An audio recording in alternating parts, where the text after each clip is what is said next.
Kasabay ng isinasagawang kilos protesta sa Metro Manila, humarap sa media ngayong araw ang Office of the Ombudsman para magbigay linaw tungkol sa idinadaing ng maralihista.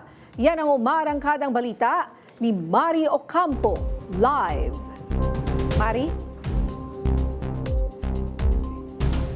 Nga ipinaliwanag na ng Office of the Ombudsman itong pinag-ugatan ng investigasyon pati na rin ang potensyal na kaso laban kay Senator Rodante Marcoleta.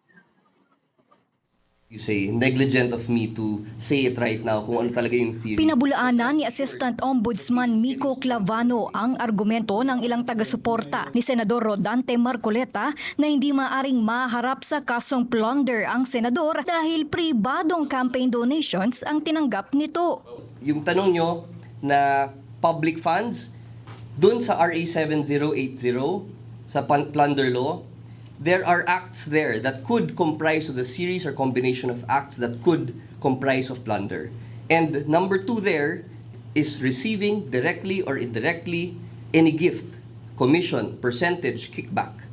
Alangan naman po yung gift ay galing din sa public funds. Sentro ng reklamo ng Ombudsman ang umano'y 75 million pesos campaign donations na tinanggap ni Marcoleta. Inamin mismo ng mga donor na nagbigay sila ng pera at inamin din umano ni Marcoleta na tinanggap niya ang kabuang halaga. Hindi rin ito ang unang pagkakataon na ang kasong plunder ay nakabatay sa pondong hindi direktang nagmula sa kaban ng bayan. Sa kaso noon ni dating Pangulong Joseph Estrada, kabilang sa mga pangunahing aligasyon ang pagtanggap umano niya ng daan-daang milyong pisong weteng payola mula sa mga gambling operators.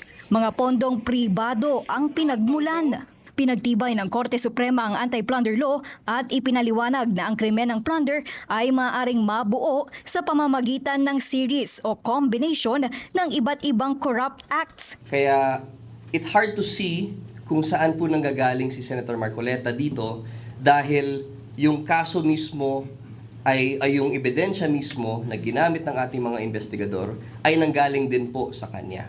This is bigger than all of us, itong nangyayari sa bansa natin. And we really need the accountability and the certainty of punishment para po matawid ho natin yung bansa natin. Niya, wala ngang eksaktong araw kung kailan maisasampa itong kaso laban kay Senator Marcoleta.